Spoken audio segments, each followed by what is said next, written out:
Good morning, money persons. Welcome to Ask Money Pashu. Money Race first question ni Uday Kumar garu adugutunnaru. I have a question about Spark. Spark is Sun Pharma Advanced Research Company. I see the charts giving really good buying signal with strong price and volume build-up of late since December 27. I see a lot of buyer strength. From technical point of view, I've been convinced. However, on the screener, I'm not fully convinced by looking at the numbers. As pharma stocks is picking up, what's your view about this company? First, asla pharma రిలేటెడ్గా ఈ company రిలేటెడ్గా మనం ఎలా చూడాలి and అలాగే ఈ కంపెనీలో మీకు ఆ వాల్యూమ్స్ ఇవన్నీ కనబడడానికి రీజన్ ఏమున్నది ఈ రెండు మాట్లాడుకుందాం అండి. ఫస్ట్ థింగ్ మనం ఫార్మా సెక్టర్తోని ఈ కంపెనీని కంప్లీట్లీ రిలేట్ చేసి చూడాలంటే మన ఇండియన్ ఫార్మా కంపెనీస్ ఈ కంపెనీని రిలేట్ చేసి చూడకూడదు. ఇది కంప్లీట్లీ యూనిక్ కంపెనీ. ఎందుకంటే వీళ్ళు డ్రగ్ డిస్కవరీ మీద వర్క్ చేస్తారు. ఎవరికైతే అసలు డ్రగ్ డిస్కవరీ గురించి అసలు ఐడియా లేదో, బేసికలీ మనం వేరే టాబ్లెట్లు వేసుకుంటాం కదా, సో ఆ డ్రగ్ బయటికి రావాలంటే పట్టే టైము 12 సంవత్సరాల నుంచి ఇంకా దానిపైనే పట్టచ్చు. కొన్నిసార్లు 7-8 సంవత్సరాలు రీసెర్చ్ చేసిన తర్వాత కూడా ఫెయిల్యూర్ అయ్యే డ్రగ్స్ చాలానే ఉంటాయి. సో కంప్లీట్లీ బయటికి రావాలన్నమాట. బయటకు వచ్చే వరకు మొత్తం రీసెర్చ్ టైం అది. ఆ రీసెర్చ్ టైంలో మనకి ఏం పెద్దగా డబ్బులు రావు. బట్ ఒక్కసారి డ్రగ్ బయటకు వచ్చిన తర్వాత వీళ్ళ దగ్గర పేటెంట్ ఉంటుంది. అండ్ ఆ డ్రగ్ ఎంత పెద్ద హిట్ అయితే అంత డబ్బులు ఆ కంపెనీ సంపాదిస్తుంది అనమాట. ఒక్కసారి కంపెనీ యొక్క ఫ్యూచర్ టర్న్ అరౌండ్ అయిపోద్ది ఒక్క ప్రోడక్ట్ బయటకు వచ్చినా కూడా. సెకండ్ థింగ్, ఈ కంపెనీలో మీరు చూసారు చూడండి, వాల్యూమ్స్ రిలేటెడ్గా చూడడానికి రీజన్ నేను ఏమనుకున్నా అంటే బేసికలీ వీళ్ళు ఏవైతే డ్రగ్స్ మీద వర్క్ చేస్తున్నారో వాటిల్లోని పార్కిన్సన్స్ డిసీజ్ ఏదైతే ఉందో దీని రిలేటెడ్గా వర్క్ చేస్తున్న డ్రగ్ ఇప్పుడు ఫేజ్ 2 స్టేజ్లో ఉన్నది. దీని ఫేజ్ 2 డేటా రీడౌట్ ఏదైతే ఉన్నదో ఇది Q3 2024లో ఉంటుందని చెప్తున్నారు. అండ్ అలాగే లోవర్ బాడీ డెమినేషియా డ్రగ్ ఏదైతే ఉన్నదో ఇది కూడా ఫేజ్ 2 స్టేజ్లో ఉన్నది. దీని ఫేజ్ 2 డేటా రీడౌట్ ఏమో Q4 2024లో ఉంటుందని చెప్తున్నారు. అండ్ అలాగే ఎటోపిక్ డర్మటైటిస్ డిసీజ్ రిలేటెడ్గా డ్రగ్ ఏదైతే వీళ్ళు వర్క్ చేస్తున్నారో అది కూడా ఫేజ్ 2 స్టేజ్లో ఉన్నది. దీని phase 2 top line readout Q4 2024లో ఉంటుందని చెప్తున్నారు. అండ్ అలాగే ఈ 2024-2025 looks like very critical year for this company. Lot of క్యాటలిస్ట్లు ఉన్నట్టుగా అయితే మనం అర్థం చేసుకోవచ్చు. నేను ఇప్పుడు కొన్ని వాటి గురించి మాట్లాడాను, బట్ మీరు ఇప్పుడు ఇమేజ్లో ఏదైతే చూస్తున్నారో వేరియస్ ప్రొడక్ట్స్ ఏ స్టేజ్లో ఉన్నవి వీళ్ళవన్నది మీకు అర్థమవుతుంది. అండ్ అలాగే యాక్చువల్లీ ఈ 2024-25లోని వీళ్ళకి వేరియస్ క్యాటలిస్ట్లు ఏవైతే ఉన్నాయో అవి కూడా మీకు చూపిస్తున్నాను చూడండి. బేసికలీ ఏ ప్రొడక్ట్స్ బయటకు వచ్చినా కూడా కంపెనీ యొక్క తలరాత కంప్లీట్లీ మారిపోద్ది. ఎందుకంటే సేల్స్ ఆల్టుగెదర్ డిఫరెంట్ లెవెల్ ఉంటాయి అన్నమాట. కాకపోతే ప్రాబ్లం ఏంటంటే ఇలాంటి కంపెనీస్తోని లాస్ట్ స్టేజ్కి వచ్చి కూడా డ్రగ్స్ ఫెయిల్ అయ్యే ఆస్కారం ఉంటుంది. So as a retail investor HNIs వాళ్ళు వేరే, ఎందుకంటే వాళ్ళ దగ్గర కొన్ని 100 కోట్లు ఉంటాయి. వాళ్ళు ₹1 కోటి అలా పెట్టేసినా కూడా వాళ్ళు ఇగ్నోర్ చేసేయగలరు. నా వ్యూ ఏంటంటే బికాస్ 2024-25 క్రిటికల్ ఇయర్స్ కాబట్టి మేబీ లాస్ట్ 1.5 మంత్గా హెచ్ఎన్ఏ ఇన్వెస్టర్స్ కానీ లేకపోతే లార్జ్ ఇన్వెస్టర్స్ ఎవరైనా అక్యుములేట్ చేస్తూ ఉండొచ్చు. ఇన్ఫ్యాక్ట్ ఇంకొక ఇన్వెస్టర్ ఎంట్రీ కూడా నేను చూశాను. రేఖా జుంజున్వాలా గారి పేరు లాస్ట్ 3 క్వార్టర్స్లో అయితే కనబడుతుంది. సో మేబీ ఇలా ముందుగానే తెలుసుకోగలిగిన సూపర్ హెచ్ఎన్ఏ ఇన్వెస్టర్స్ ఎవరైతే ఉంటారో వాళ్ళు కొంచెం డబ్బులు పెట్టేసినా కూడా వాళ్ళకి ప్రాబ్లం లేదు. డ్రగ్ వచ్చినా రాకపోయినా వాళ్ళకి పెద్ద ఇంపాక్ట్ ఉండదు కాబట్టి వాళ్ళు అలా ట్రై చేయగలుగుతారు. బట్ మనలాంటి ఇన్వెస్టర్స్ ఏంటంటే ఇలాంటి కంపెనీస్ ఎలా బిహేవ్ చేయాలంటే బేసికలీ రిస్క్ చాలా ఎక్కువగా ఉంటుంది అండ్ రివార్డ్ కూడా ఉంటుంది, బట్ రిస్క్ కూడా చాలా ఎక్కువగా ఉంటుంది. కాబట్టి కొంచెం క్లారిటీ వచ్చాక డెసిషన్స్ తీసుకోవడం వుడ్ బి బెటర్ అన్నమాట. నౌ ఎనీవేస్ Q3 Q4 అంటున్నారు కాబట్టి Q1 Q2 రిజల్ట్స్ వస్తాయి. ఆ రిజల్ట్స్ తర్వాత మనకి డేటా బయటకు రావడం స్టార్ట్ అవుతుంది. ఒక క్లారిటీ వచ్చిన తర్వాత అప్పుడు తీసుకోవడం బెటర్. బట్ డెఫినెట్లీ ఈ 2024-25 క్రిటికల్ ఇయర్స్ ఈ కంపెనీ కాబట్టి వాచ్ లిస్ట్లో ఉంచుకుని ట్రాక్ చేయడంలో అస్సలు తప్పలేదు. అండ్ ఇంకొక విషయం, వీళ్ళవి 3 క్లినికల్ స్టేజెస్లో ఉన్న ప్రొడక్ట్స్ యొక్క ఆపర్చునిటీ సైజ్ చూసినట్టయితే $20 బిలియన్ ప్లస్కి అయితే వీళ్ళు చెప్తున్నారు. That's a very big market అన్నమాట. కాకపోతే ప్రొడక్ట్ బయటకు రావాలి. My next question, Suresh Babu garu adugutunnaru. I have started investing during COVID and bought stocks whichever is buzzing in social media, and I have about 50 plus stocks now. With your videos, I have realized it's bad way of investing. Now below questions to help me orchestrate my portfolio. Okati, what would be the ideal portfolio size of wealth creation? Good. Second thing, how many sectors should be good? Third, how many stocks from each sector? Fourth, any suggestion on how to pick stocks? Fantastic అండి. Okay, first question answer చేసిన తర్వాత నేను 4th answer చేస్తాను. దాని తర్వాత 2nd and 3rd answer చేస్తాను. అది ఎందుకో మీకు అర్థమైపోద్ది. ఫస్ట్ క్వశ్చన్, పోర్ట్ఫోలియో సైజ్ ఎంత ఉండాలి? పోర్ట్ఫోలియో సైజ్ విషయంకి వచ్చేసరికి పర్టికులర్ నెంబర్ మనం మాట్లాడుకోలేం. ఎందుకంటే ఈచ్ పర్సన్ ఒక ఎర్నింగ్ క్యాపబిలిటీ అనేది డిఫరెంట్గా ఉంటుంది. సో మన పర్సంటేజ్ టర్మ్స్లో మాట్లాడుకోవడం ఇస్ ది ఐడియల్ థింగ్ అన్నమాట. లెట్స్ సే మీరు ₹100 సంపాదిస్తున్నట్టయితే నా వ్యూ ఏంటంటే అట్లీస్ట్ 20% of your money should go in to equities. Okay. ఇంకా ఎక్కువ పెట్టగలిగితే గుడ్. 20% అయినా ఎందుకు అంటానంటే, equity as a asset class ఏదైతే ఉన్నదో మిగిలిన అదర్ అసెట్ క్లాసెస్ కన్నా కూడా మీకు హయ్యర్ రిటర్న్స్ డెలివర్ చేస్తుంది. దో వాలటైల్ అసెట్ క్లాస్ అయినా కూడా. అండ్ ఇన్ఫాక్ట్ ఎవరైతే బాగా నేర్చుకుని స్కిల్ సెట్ బిల్డ్ చేసుకొని ఈక్విటీలో పోర్ట్ఫోలియో బిల్డ్ చేస్తారో they will eventually make lot of money in future అన్నమాట. సో అందు గురించి మినిమం 20 అండ్ ఇన్ఫాక్ట్ దాని తర్వాత మీ అండర్స్టాండింగ్ బట్టి పెంచుకుంటూ వెళ్ళడం would be the ideal thing. Now question 4కి వస్తాను. దాంతో క్వశ్చన్ 2 and 3 ఆన్సర్ చేస్తాను. క్వశ్చన్ 4 విషయంకి వచ్చేసరికి how to pick stocks. Yes, దీని రిలేటెడ్గా ఆస్క్లోని మీకు షార్ట్కట్లో చెప్పాను. It's a vast topic. కాకపోతే ఐ పర్సనలీ అంటే నేను చేసిన వీడియోస్లో నాకు కొన్ని వీడియోస్ నాకు చాలా ఇష్టం. అలాంటి ఒక వీడియో ఉన్నది.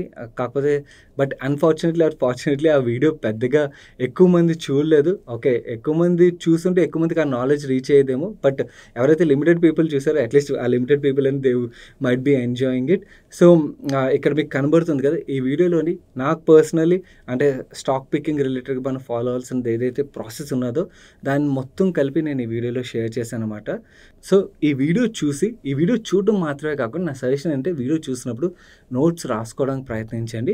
అండ్ నోట్స్ మాత్రమే కాకుండా నేను ఆ వీడియోలోని కొన్ని అంటే each part of the research part మనం ఎలా చూడాలి ఇవన్నీ కూడా నేను మీకు షేర్ చేస్తుంటాను అనమాట. మీరు అది కూడా ఇంప్లిమెంట్ చేయడానికి ప్రయత్నించండి. అండ్ నోట్స్ రాసిన తర్వాత ప్రాక్టికల్లీ మీరు ట్రై చేశారనుకోండి, ప్రాక్టీస్ చేశారనుకోండి, ఒక్కసారిగా మనకి స్టాక్ పికింగ్ ఎబిలిటీ అనేది వచ్చేది. ఓకే, ఆ వీడియో చూడగానే అయితే వచ్చేది. మీరు కొన్నాళ్ళు ప్రాక్టీస్ చేయాల్సి ఉంటుంది. ఆ ప్రాక్టీస్ తర్వాత మీకు ఆటోమేటిక్గా స్టాక్ పికింగ్ ఎబిలిటీ అనేది పెరుగుతుంది. అండ్ థర్డ్, మన దగ్గర ఎన్ని సెక్టర్స్ ఉండాలంటే బేసికలీ అలాంటి థంబ్ రూల్స్ అంటూ ఏమి ఉండవండి. కాకపోతే ఒకే సెక్టర్లో ఇన్వెస్ట్ చేయడం ఈజ్ ఆల్వేస్ రిస్కీ మన ఎంటైర్ మనీని. సో ఐడియలీ 4 to 5 సెక్టర్స్లో డైవర్సిఫై చేసుకుంటే సరిపోతుంది. అంతకు మించి కూడా అవసరం లేదు. అండ్ ఇన్ఫ్యాక్ట్ సెక్టర్ రిలేటెడ్గా ఇట్ ఆల్ డిపెండ్స్ ఆన్ మనకి ఆ సెక్టర్లో ఉన్న ఆపర్చునిటీ అండ్ అలాగే ఆ సెక్టర్ రిలేటెడ్ మన అండర్స్టాండింగ్ ఈజ్ మోర్ ఇంపార్టెంట్. ఎందుకంటే సెక్టర్లో ఉన్న ఆపర్చునిటీ మనకు అర్థమైనా కూడా సెక్టర్ రిలేటెడ్గా మనకి రిస్క్లు ఇవి అర్థం కాలేదనుకోండి, ఆ టైంలో ఆ సెక్టర్ని మనం టచ్ చేసినట్టయితే మనకి ఎగ్జిట్ ఎప్పుడు అవ్వాలని తెలియదు అనమాట. నాకు పర్సనలీ కొన్ని సెక్టర్స్ రిలేటెడ్ ఆపర్చునిటీ కనబడినా కూడా నాకు సెక్టర్స్ అర్థం కాలేదనుకోని నేను టచ్ చేయను. సో మనకి ఏవి అవాయిడ్ చేయాలని తెలియడం కూడా చాలా ఇంపార్టెంట్. ఎక్కడ ఇన్వెస్ట్ చేయడం తెలియడం కన్నా కూడా ఏవి అవాయిడ్ చేయాలని తెలియడం కూడా చాలా ఇంపార్టెంట్. అండ్ మన దగ్గర ఏ స్కిల్ సెట్ లేదన్నది తెలుసుకోవడం కూడా చాలా ఇంపార్టెంట్. మీరు ఫస్ట్ స్టాక్ పికింగ్ రిలేటెడ్గా మీరు అర్థం చేసుకున్నారనుకోండి, దాని తర్వాత మీకు ఏ సెక్టర్స్లో మీ స్కిల్ సెట్ ఉన్నాయి ఇవన్నీ కూడా మీకు అర్థమైపోతుంది అన్నమాట. Then when it comes to stocks విషయంకి వచ్చేసరికి ఐడియల్లీ ఒక సెక్టర్లో ఎన్ని స్టాక్స్ ఉండాలని అడుగుతున్నారు కదా పోర్ట్ఫోలియోలో. ఒక స్టాక్ ఈజ్ ఎనఫ్, అంతకు మించి అవసరం లేదు. బట్ ఇంకా మీకు ఇద్దరు మంచి టఫ్ కాంపిటేటర్స్ ఉన్నారు, వీళ్ళిద్దరు ఎవరు విన్నర్ అవుతారో నాకు తెలియదు, ఇద్దరు మంచి వాల్యుయేషన్లు దొరుకుతున్నారు అనుకోండి, yes we can add 2 companies, max 3. Okay, beyond that అవసరం లేదు. ఇట్స్ ఏ నెంబర్ అన్నమాట ఇంకా అక్కడి నుంచి. సో ఐ హోప్ మీకు ఆన్సర్ చేశాను అనుకున్నాను. మిగిలిన వ్యూవర్స్ కూడా ఎవరైనా చూడనట్టయితే చూసి ఈ సండే రోజు కొంచెం టైం స్పెండ్ చేయండి. ఓకే, మీ స్టాక్ పికింగ్ ఎబిలిటీని పెంచుకోవడానికి ప్రయత్నించండి. హోప్ 2024లో మనకు మంచి కరెక్షన్స్ వస్తాయని ఎక్స్పెక్ట్ చేద్దాం. ఎందుకంటే కరెక్షన్స్ వచ్చాయనుకోండి మీకు ఆ టైంలోని మంచి కంపెనీస్ని ట్రాకింగ్లో పెట్టుకున్నట్టయితే పిక్ చేసుకోవడానికి అండ్ హైయర్ ఎలొకేషన్ ఇవ్వడానికి మీకు ఆపర్చునిటీ అయితే దొరుకుతుంది. నెక్స్ట్ క్వశ్చన్ నరేంద్ర గారు అడుగుతున్నారు. సాయి గారు, మీరు గతంలో చేసిన వీడియోలో వన్ టైం ఆపర్చునిటీ చూసి నేను సూర్య రోషిని స్టాక్లో ఇన్వెస్ట్ చేశాను. ఇప్పుడు ఈ స్టాక్ 175% ప్రాఫిట్ ఇచ్చింది. ఈ స్టాక్లో ఇంకా ఎంత పొటెన్షియల్ ఉంది, ఇంకా హోల్డ్ చేయొచ్చా? ఓకే, ఈ క్వశ్చన్కి ఆన్సర్ చేసే ముందు స్మాల్ రిమైండర్ గైస్, వీడియోలో షేర్ చేసిన ఇన్ఫర్మేషన్ హెల్ప్ఫుల్ అవుతుంది అనిపించినట్టయితే వీడియోని తప్పకుండా లైక్ చేయండి. అండ్ మీకు కూడా ఏదైనా క్వశ్చన్ ఉండి మమ్మల్ని అడగాలనిపించినట్టయితే మిగిలిన వ్యూవర్స్ ఎలాగైతే కంటిన్యూస్గా #AskMoneyPerson చెప్పి వాళ్ళు క్వశ్చన్ రాస్తున్నారో మీరు కూడా అలాగే మీ క్వశ్చన్ రాసినట్టయితే మీ క్వశ్చన్స్ అయితే మాకు రీచ్ అవుతాయి.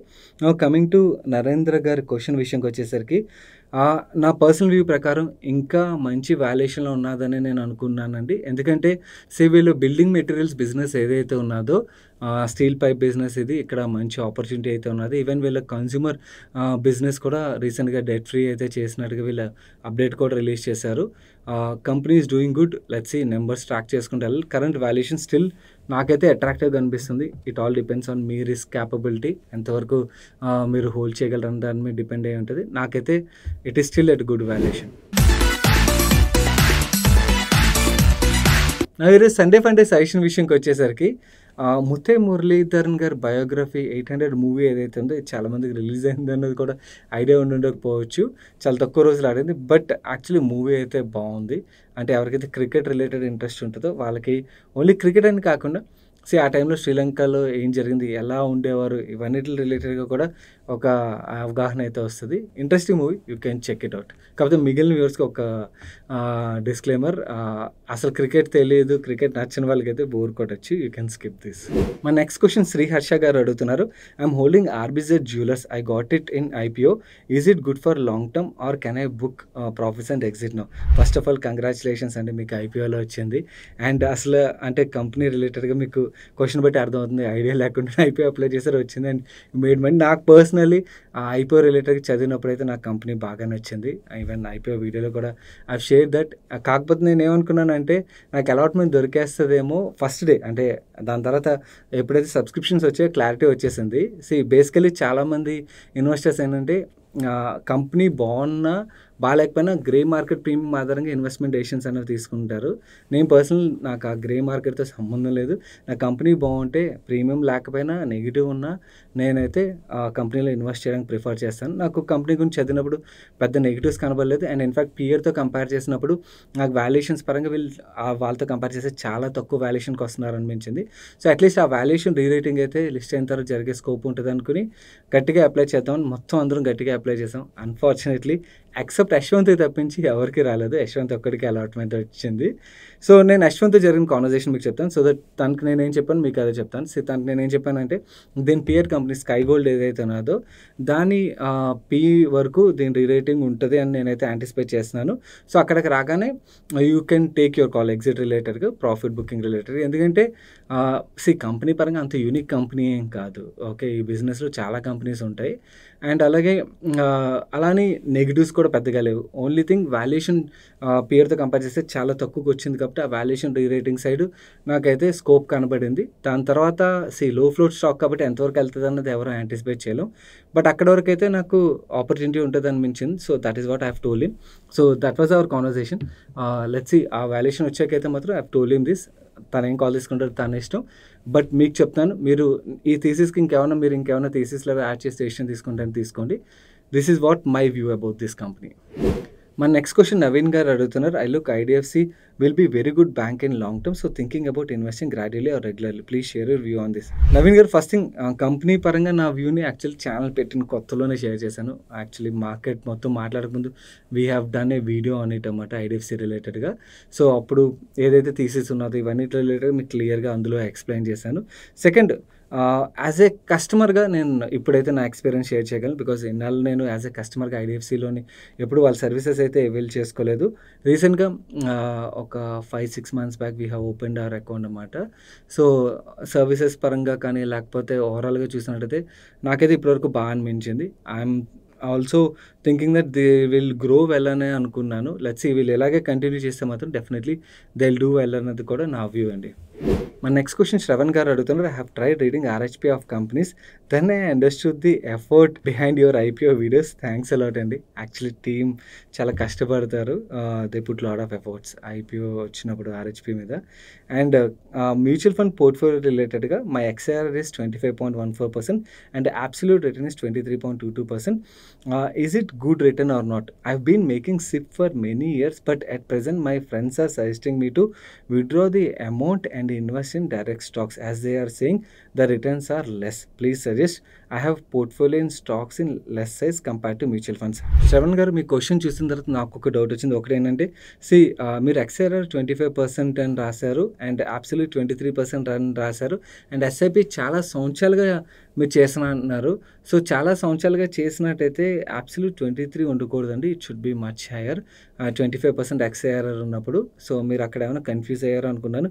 ఒకవేళ మీ XIR 25% అయితే మీ ఫ్రెండ్సే కాదు, ప్రపంచంలో ఎవరు ఏం చెప్పినా కూడా, ఓకే, ఇంక్లూడింగ్ మీ, ఓకే, ఎవరు ఏం చెప్పినా కూడా వినొద్దు. Your portfolio is doing good. మనకి 12% బియాండ్ ఎంత రిటర్న్ వచ్చినా కూడా that's a good return and your portfolio is doing really well. And స్టాక్స్లోకి వెళ్ళిపో, మ్యూచువల్ ఫండ్ నుంచి ఎగ్జిట్ అయిపో, ఓకే, ఇలా చెప్పేయడం ఈజీ. కాకపోతే స్టాక్స్ రిలేటెడ్గా ఆ స్కిల్ సెట్ ఉండాలి. ఒకవేళ మీ దగ్గర ఆ స్కిల్ సెట్ ఉండే, అంటే ఎంట్రీ రిలేటెడ్గా, ఎగ్జిట్ రిలేటెడ్గా, ట్రాకింగ్ రిలేటెడ్గా, టైము, స్కిల్ ఇవన్నీ ఉన్నాయనుకోండి, okay, then yes you can take that call. కాకపోతే ఇవన్నీ అందరికీ వర్కౌట్ అవ్వదు. అంటే ఎవరైతే జాబ్ చేస్తుంటారో వాళ్ళ వల్ల అవ్వదు. కాబట్టి when your mutual fund is doing good, it is delivering very good return, why should you take that risk? అవసరం లేదు అన్నది నా view. You can still try with little amount అనమాట. మొత్తం కంప్లీట్లీ ఎగ్జిట్ అయిపోయి ఇలాంటి కాల్ తీసుకోవద్దు. మీకు యాక్చువల్లీ కాన్ఫిడెన్స్ ఎప్పుడైతే మీ equity part of the portfolio రిలేటెడ్గా బాగా పెరుగుతుందో, మీ రీసెర్చ్ స్కిల్స్ పెరిగి, అప్పుడు మీ ఎలొకేషన్ రిలేటెడ్గా కొంచెం అటు ఇటు చేయొచ్చు అన్నమాట. బట్ అట్ దిస్ మూమెంట్ మీ పోర్ట్ఫోలియో బాగా చేస్తుందంటే yes, it is doing good. మన నెక్స్ట్ క్వశ్చన్ రమేష్ గారు అడుగుతున్నారు. I'm positive and I'm holding a small portion of IFGL refractories with 200% gains. When compared to market leader RHA Magnesita, IFGL is still at an attractive valuation. Can I book the profits or hold for long term? Please suggest and share your views on this sector. Ramesh గారు, మీరు ప్రాఫిట్లో ఉన్నారు కదా అని చెప్పి exit అయిపోవాలని చెప్పి rule లేదు. నన్ను అడిగినట్టయితే సోషల్ మీడియాలో మీకు చాలా చోట్ల కనబడుతుంటుంది. మీకు ఎప్పుడైతే 100% గెయిన్ వస్తుందో మీ డబ్బులు క్యాపిటల్ తీసుకోండి, మిగిలిన ప్రాఫిట్ అక్కడ వదిలేయండి అని చెప్పి ఇలాంటి సజెషన్ వల్ల ఏమవుతుందంటే మీ పోర్ట్ఫోలియో ఒక పెద్ద జూ క్రియేట్ అవుతుంది తప్పించి అది పోర్ట్ఫోలియో అవ్వదన్నమాట. మనం కంపెనీలోని రూపాయి ఉన్నా, ₹1,00,000 ఉన్నా, ₹1,00,00,000 ఉన్నా కూడా ఓకే, అది ఎప్పుడు ఉండాలంటే మన కంపెనీ పరంగా కంఫర్టబుల్ ఉండాలి, వాల్యుయేషన్స్ పరంగా కంఫర్టబుల్ ఉండాలి, కంపెనీ గ్రోత్ డెలివర్ చేస్తుంది అనుకోండి, మనం ఎంత డబ్బులైనా క్యారీ చేయొచ్చు. బట్ ఎప్పుడైతే మనకి ఏ మూమెంట్లో అయినా కూడా వాల్యుయేషన్స్ ఎక్స్పెన్సివ్ అయిపోయి అండ్ కంపెనీ గ్రోత్ పరంగా కానీ లేకపోతే కంపెనీ ఒక మేనేజ్మెంట్ రిలేటెడ్గా కానీ మనకి రిస్కులు కనబడుతున్నాయి ఆర్ వేరియస్ అదర్ రిస్కులు కనబడుతున్నాయి అనుకోండి, that is the time to completely exit from the company అన్నమాట. ఎస్, మీరు థాట్ ప్రాసెస్ ఏదైతే ఉన్నదో it is correct. Compare to RHA, IFGL is still at attractive valuation. So మీరు ప్రాఫిట్లో ఉన్నారని చెప్పి there is no need to exit unless it becomes very expensive or big company పరంగా ఏమైనా అన్కంఫర్టబుల్ థింగ్స్ కనబడినాయి అయితే తప్పించి. My next question Sangeeta garu adugutunnaru. My question is regarding floating interest rates of home loan. Hope this will help others as well. I have observed this recently with one of the nationalized bank. They are offering lowest interest rates for the new customers, but for old customers they are charging higher interest rates. When interest rates are linked to repo, should it be same for all customers? Just wanted to understand this. Okay, hello అండి. Yes, banks will do this and always. ఇప్పుడే కాదు, ఎప్పటి నుంచో banks ఇదే పని చేస్తుంటాయి అన్నమాట. So మీరు ఇక్కడ చేయాల్సింది ఏంటంటే ఒక్కొక్క బ్యాంక్లో ఒక్కొక్క టర్మ్ ఉంటుంది. కన్వర్షన్ ఫీ అంటారు కొందరు, లేకపోతే కొంతమంది వేరే టర్మ్ వాడుతుంటారు. ఒక డాక్యుమెంట్ సైన్ చేయాల్సి ఉంటుంది. మీరు కొంచెం నామినల్ ఫీ తీసుకుంటారన్నమాట. నామినల్ ఫీ పే చేసినట్టయితే మళ్ళీ ఇంట్రెస్ట్ రేట్లు అయితే అడ్జస్ట్ చేస్తారన్నమాట. ప్రతి బ్యాంకు ఆడే టాక్టిక్స్ ఇవి. చాలామందికి హోమ్ లోన్ తీసుకున్న వాళ్ళకి మార్కెట్ రేట్ ఎంత ఉన్నది, ప్రజెంట్ వాళ్ళకి ఎంత పడుతుంది, ఇవన్నీ కూడా చెక్ చేసుకోరు. చెక్ చేసుకోక లక్షలు పోగొట్టుకుని ఉంటారు యాక్చువల్లీ ఇంట్రెస్ట్ రూపంలో ఓవర్ ఏ లాంగ్ పీరియడ్ అన్నమాట. Good that you have smartly observe this అండి. మిగిలిన వ్యూవర్స్ కూడా మీకు ఎవరికైనా హోమ్ లోన్ ఉన్న, మీ ఫ్రెండ్స్కి హోమ్ లోన్ ఉన్న ఈ విషయం అయితే చెప్పండి. ఆల్రెడీ ప్రతి బ్యాంక్ ఇదే పని చేస్తుంది. మార్కెట్లో ఇచ్చే రేట్ ఏదైతే ఉన్నదో దానికన్నా కూడా ఎగ్జిస్టింగ్ కస్టమర్స్కి అయితే ఎక్కువ ఛార్జ్ చేస్తున్నారు. మీరు ఆ కన్వర్షన్ ఫీ పే చేసి ఆ డాక్యుమెంట్ సబ్మిట్ చేసేస్తే మీ బ్యాంక్ని అప్రోచ్ అయితే వాళ్ళు చెప్తారు. అది చేస్తే ఆటోమేటిక్గా ఇంట్రెస్ట్ రేట్లన్నీ అడ్జస్ట్ అయిపోతే దానివల్ల మీకు చాలా వరకు టెన్యూర్ తగ్గుతుంది. ఆర్ ఈవెన్ ఈఎంఐ తగ్గించుకోవాలన్నా కూడా ఈఎంఐ తగ్గించుకుని మీకు వెసులుబాటు అయితే దొరుకుతుంది అన్నమాట. సో వెంటనే ఆ పని అయితే చేయండి. నెక్స్ట్ శ్రీనివాసులు గారు అడుగుతున్నారు. నేను 3 మ్యూచువల్ ఫండ్స్లో 2 yearsగా ఇన్వెస్ట్మెంట్ చేస్తున్నాను. మంత్లీ 4,500 ఇన్వెస్ట్ చేస్తున్నాను. నా ఏజ్ కరెంట్లీ 28 years అండ్ నాకు 60 years వచ్చేసరికి రిటైర్మెంట్కి 5 crores అచీవ్ చేయగలుగుతాను.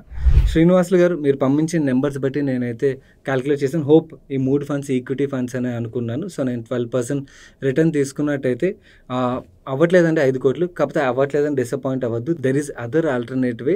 మీ ఇన్కమ్ ఎవ్రీ ఇయర్ గ్రో అవుతుంటుంది కదా, మీ ఇన్కమ్ గ్రో అయ్యి కొద్దీ మీ ఇన్వెస్ట్మెంట్ కూడా మీరు పెంచుకుంటూ వెళ్తున్నారు అనుకోండి, అప్పుడు మీరు అచీవ్ చేయగలుగుతారన్నమాట. ఎంత పెంచాలంటే మనం last time SIP top-up calculator share చేసాం. సో మీకు మళ్ళీ ఈరోజు ఈ వీడియో రిలీజ్ చేసాము, టెలిగ్రామ్ ఛానల్లో షేర్ చేశాను, ఒకసారి డౌన్లోడ్ చేసుకోండి. మీ గురించి క్యాలిక్యులేట్ చేస్తాను, అది చెప్తాను చూడండి. మీరు పర్సంటేజ్ టర్మ్స్లో మాట్లాడుకోవాలంటే ఎవ్రీ ఇయర్ 10.5% మీ లాస్ట్ ఇయర్ సిప్ అమౌంట్ ఏదైతే ఉన్నదో దానికి ఎవ్రీ మంత్ ఏదైతే లెట్స్ సే ₹1,000 చేస్తున్నారనుకోండి, నెక్స్ట్ ఇయర్ 10.5% ఆ ₹1,000 పెంచండి. ఓకే, ఎవ్రీ మంత్ అలా పెంచుకుంటూ దాని నెక్స్ట్ ఇయర్ అలా ఆ ముందు ఇయర్ ఏదైతే అమౌంట్స్ ఉన్నాయి దాని మీద 10.5% ఇలా పెంచుకుంటూ వెళ్ళారనుకోండి, 5 crores అయితే అచీవ్ చేయగలుగుతారు. ఒకవేళ పర్సంటేజ్ టర్మ్స్లో కన్ఫ్యూజన్గా ఉన్నదంటే ఎవ్రీ ఇయర్ మీ లాస్ట్ ఇయర్ ఎస్ఐపి ఏదైతే ఉందో దానికన్నా కూడా మీరు ₹1,120 పర్ మంత్ ఎస్ఐపి పెంచుకుంటూ వెళ్ళారనుకోండి, అలా కూడా అచీవ్ చేయగలుగుతారన్నమాట. అండ్ మిగిలిన వ్యూవర్స్ కూడా మీరు ఏమైనా గోల్స్ రిలేటెడ్ క్యాలిక్యులేట్ చేసుకోవాలంటే this is really good calculator, మన టెలిగ్రామ్ ఛానల్లో ఉంటుంది, యూటిలైజ్ చేసుకోండి. So that's it for today's ask money per show guys. And ఈరోజు ఆస్క్ మనీ పర్ షో మీ friends and family members helpful అవుతుందంటే వాళ్ళకి తప్పకుండా షేర్ చేయండి. అండ్ ఇప్పుడు లైక్ చేయండి, వీడియోని లైక్ చేయండి. నేను సాయి కృష్ణ పత్రి మరొక మంచి వీడియోతో మీ ముందుకు వస్తాను. Till then bye bye, take care.